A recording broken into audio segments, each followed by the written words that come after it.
नमस्कार दोस्तों, आज मैं आपको श्रावण माह महात्म्य का तीसरा अध्याय सुनाऊंगी।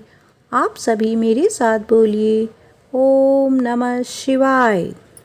संत कुमार बोले, हे भगवान, आपने श्रावण मासों का संक्षिप्त वर्णन किया है।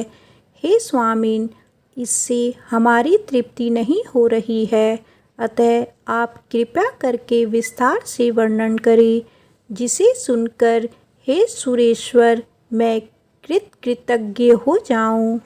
ईश्वर बोले, हे योगीश, जो बुद्धिमान नक्षत्र के द्वारा श्रावण मास को व्यतीत करता है वह 12 महीनों में नक्षत्र करने के फल का भागी होता है। नक्षत्र के दिन की समाप्ति के पूर्व सन्यासियों के लिए एवं रात्रि में गृहस्थों के लिए भोजन का विधान है। उसमें सूर्यास्त के बाद की 3 घड़ियों को छोड़कर नक्त भोजन का समय होता है। सूर्य के अस्त होने के पश्चात 3 घड़ी संध्या काल होता है। संध्या वेला में आहार, मैथुन, निद्रा और चौथा स्वाध्याय, इन चारों कर्मों का त्याग कर देना चाहिए। ग्रस्त और यति के भेद में इनकी व्यवस्था के विषय में मुझसे सुनिए। सूर्य के मंद पड़ जाने पर जब अपनी छाया अपने शरीर से दुगनी हो जाए, उस समय के भोजन को यति के लिए नक्त भोजन कहा गया है। रात्रि भोजन उनके लिए नक्त नहीं होता है। तारों के दृष्टिगत होने पर विद्वानों ने ग्रस्त के लिए नक्त कहा है। यति के लिए दिन के 8वें भाग के शेष रहने पर भोजन का विधान है। उसके लिए रात्रि में भोजन का निषेध किया गया है। ग्रस्त को चाहिए कि वह विधि पूर्वक रात्रि में नक्त भोजन करे और यति, विधवा तथा विदुर व्यक्ति सूर्य के रहते नक्त करे। विदुर व्यक्ति यदि पुत्रवान हो तो उसे भी रात्रि में ही नवत्र करना चाहिए। अनाश्रमी हो अथवा आश्रमी हो अथवा पत्नी रहित हो अथवा पुत्रवान हो, उन्हें रात्रि में नक्तव्रत करना चाहिए। इस प्रकार बुद्धिमान मनुष्य को अपने अधिकार के अनुसार नक्तव्रत करना चाहिए। इस मास में नक्तव्रत करने वाला व्यक्ति परम गति प्राप्त करता है। मैं प्रातःकाल स्नान करूँगा, ब्रह्मचर्य व्रत का पालन करूँगा, नक्त भोजन करूँगा, पृथ्वी पर सोऊंगा और प्राणियों पर दया करूँगा। हे देव, इस व्रत को प्रारंभ करने पर यदि मैं मर जाऊँ, हे जगतपति, आपकी कृपा से मेरा व्रत पूर्ण हो। ऐसा संकल्प करके बुद्धिमान व्यक्ति को श्रावण मास में प्रतिदिन नक्त व्रत करना चाहिए।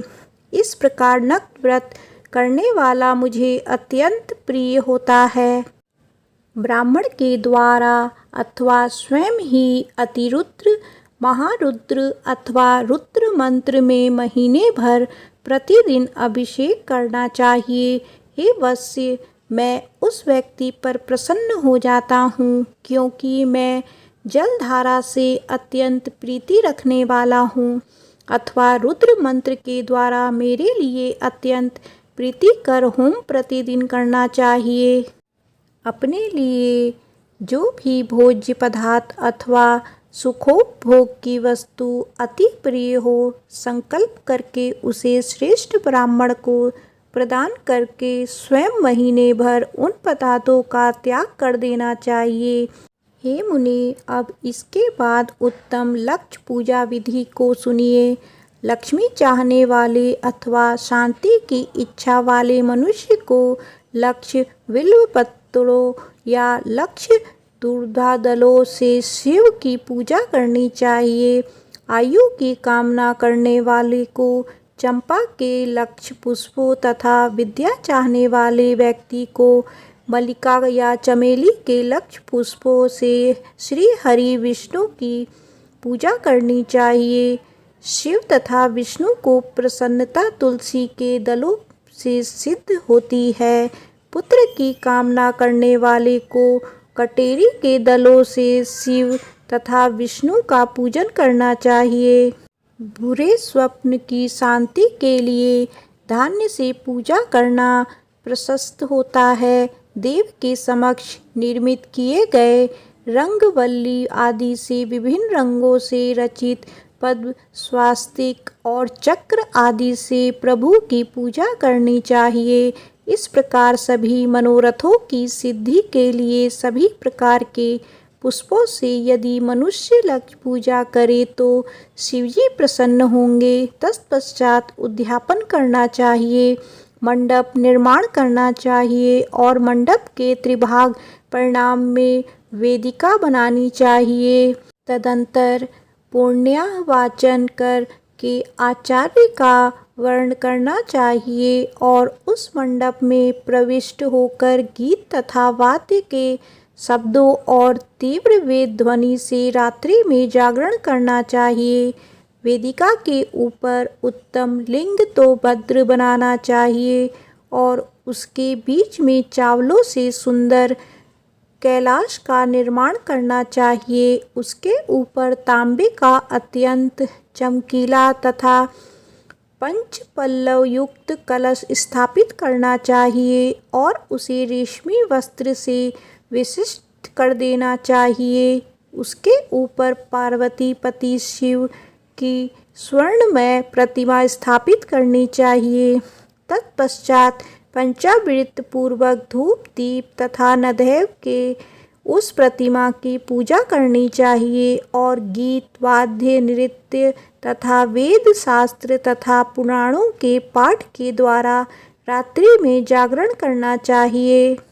इसके बाद प्रातःकाल भली भांति स्नान करके पवित्र हो जाना चाहिए और अपनी शाखा में निर्दिष्ट विधान के अनुसार वेदिका निर्माण करना चाहिए। तत्पश्चात मूल मंत्र से या गायत्री मंत्र से या शिव के सहस्त्र नामों के द्वारा तिल तथा घृत मिश्रित खीर से होम करना चाहिए अथवा जिस मंत्र से पूजा की गई है उसी से होम करके पूर्णाहुति डालनी चाहिए।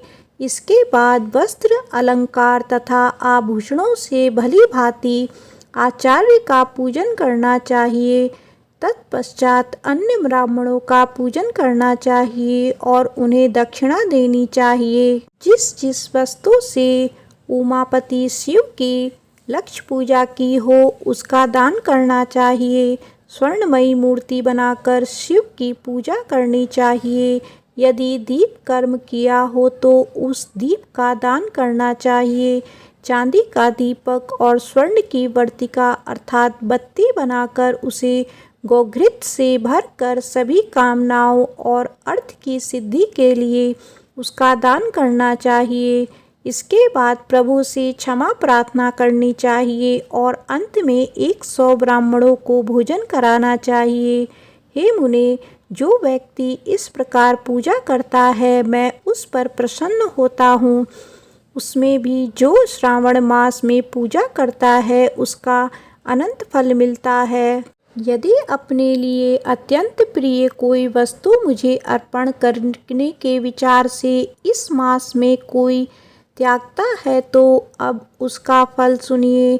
इस लोक में तथा परलोक में उसकी प्राप्ति लाख गुना अधिक होती है। सकाम करने से अभिलाषित सिद्धि होती है और निष्काम करने से परम गति मिलती है। इस मास में रुद्राभिषेक करने वाला मनुष्य उसके पाठ की अक्षर संख्या से एक एक अक्षर के लिए करोड़ों करोड़ों वर्षों तक रुद्रलोक में प्रतिष्ठा प्राप्त करता है। पंचामृत का अभिषेक करने से मनुष्य अमृत प्राप्त करता है। इस मास में जो मनुष्य भूमि पर शयन करता है उसका फल भी मुझसे सुनिए।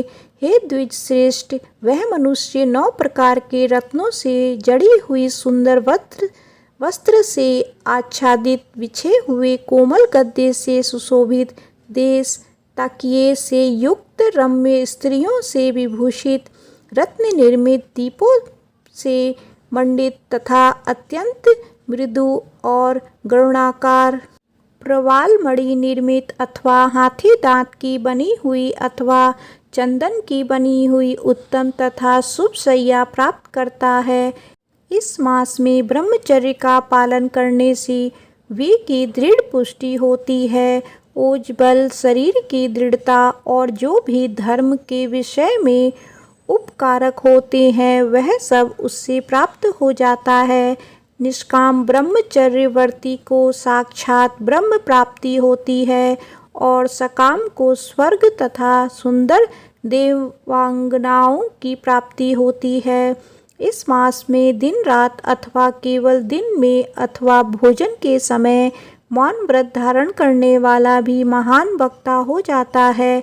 व्रत के अंत में घंटा और पुस्तक का दान करना चाहिए। मौन व्रत के महात्म्य से मनुष्य सभी शास्त्रों में कुशल तथा वेदांग में पारंगत हो जाता है तथा बुद्धि में बृहस्पति के समान हो जाता है। मौन धारण करने वाले का किसी से कलह नहीं होता, अतः मौन व्रत अत्यंत उत्कृष्ट है। श्रावण माह महात्म्य का तीसरा अध्याय समाप्त होता है। आप सभी मेरे साथ बोलिए ओम नमः शिवाय।